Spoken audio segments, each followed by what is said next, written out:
ये कहानी है एक छोटे से गांव के पास बने स्टेशन की, जिसका नाम था काला पहाड़ स्टेशन।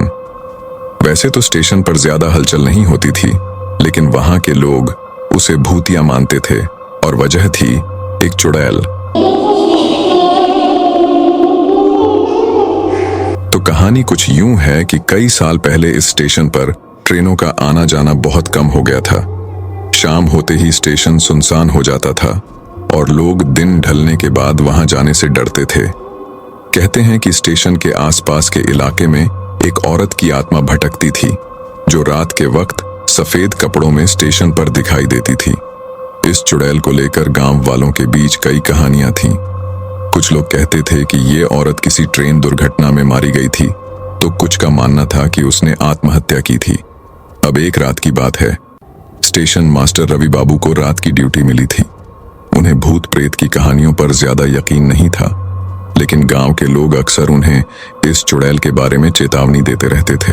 अरे भैया, तुम मानोगे नहीं, जहां तुम्हारी ड्यूटी लगी है ना, उस स्टेशन पर चुड़ैल रहती है। चुड़ैल, जरा बच के रहना बाबूजी।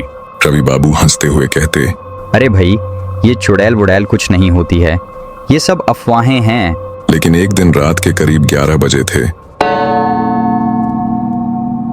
स्टेशन पर सन्नाटा था। रवि बाबू अपने छोटे से कमरे में बैठे चाय की चुस्कियां ले रहे थे। अचानक उन्हें बाहर प्लेटफॉर्म से किसी के पैरों की आवाज सुनाई दी।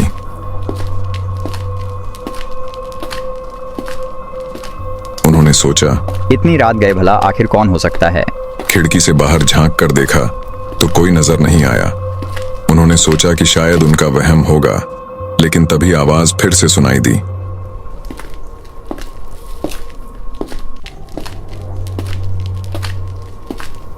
अब की बार वो उठकर बाहर देखने चले गए। स्टेशन पूरी तरह से खाली था, लेकिन प्लेटफॉर्म के दूसरे छोर पर उन्हें सफेद कपड़ों में एक औरत खड़ी दिखाई दी।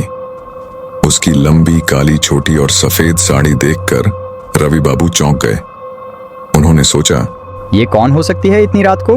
वे डरते डरते उस औरत के पास पहुंचे और उससे पूछा, बहन जी, आप इतनी रात को यहाँ क्या कर रही हैं? कोई ट्रेन नहीं आने वाली अब? वो औरत धीरे से मुस्कुराई, लेकिन कुछ बोली नहीं। उसकी मुस्कान ने रवि बाबू को और भी बेचैन कर दिया। फिर अचानक से वो औरत प्लेटफॉर्म से गायब हो गई। हाँ, बिल्कुल गायब। रवि बाबू का दिल जोर जोर से धड़कने लगा। उन्होंने सोचा, हे मेरे भगवान, क्या मैंने सच में इसे देखा या ये मेरा भ्रम था? लेकिन उस रात कुछ और भी अजीब हुआ। रवि बाबू घबराए हुए अपने कमरे में वापस आ गए और सोने की कोशिश करने लगे, लेकिन सोना मुश्किल था। रात के करीब 2 बजे उन्हें लगा कि कोई उनके कमरे के बाहर खड़ा है। डर के मारे उन्होंने दरवाजा बंद कर लिया और बत्ती बुझा दी।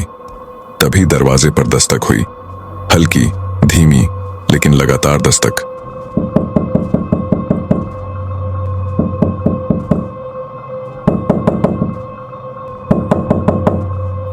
उनका दिल बैठने लगा, लेकिन हिम्मत करके उन्होंने दरवाजा खोला। जैसे ही दरवाजा खुला, उन्होंने देखा कि वही सफेद साड़ी वाली औरत दरवाजे पर खड़ी थी। इस बार उसकी आंखें लाल हो गई थीं और चेहरा डरावना दिख रहा था। रवि बाबू के मुंह से एक शब्द भी नहीं निकला। औरत ने धीरे से कहा, मैं यहाँ हर रात आती हूँ, मेरी ट्रेन छूट गई है, तुम भी मेरे साथ चलो। रवि बाबू ने पूरी ताकत से दरवाजा बंद किया और कमरे में छुप गए। पूरी रात उन्हें डर से नींद नहीं आई। अगली सुबह जब स्टेशन पर कुछ लोग आए तो उन्होंने रवि बाबू को कमरे में बेहोश पाया।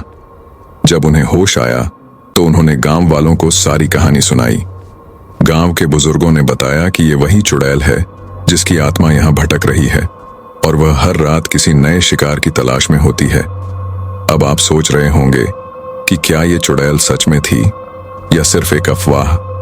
कई लोग कहते हैं कि वे भी उस औरत को स्टेशन पर देख चुके हैं, लेकिन कोई भी उसके करीब जाने की हिम्मत नहीं करता। धीरे धीरे इस कहानी ने इतना तूल पकड़ लिया कि लोग काला पहाड़ स्टेशन पर रात में जाने से बिल्कुल कतराने लगे। आज भी अगर आप उस स्टेशन पर रात को जाएं तो शायद आपको भी उस सफेद साड़ी वाली औरत की झलक दिखाई दे। लेकिन याद रखिए, अगर वह आपसे बात करे या मुस्कुराए तो बेहतर होगा कि आप वहां से जितनी जल्दी हो सके भाग जाएं। तो ये थी काला पहाड़ स्टेशन की चुड़ैल की कहानी। डर लगा या फिर आप सोच रहे हैं कि ये सब मनगढ़ंत बातें हैं? आप खुद वहां जाकर देख सकते हैं, लेकिन हाँ, अकेले जाने से पहले 2 बार जरूर सोचिएगा। इस कहानी को शेयर जरूर कीजिए और जुड़े रहिए आपके अपने चैनल चटपटी कहानियां के साथ।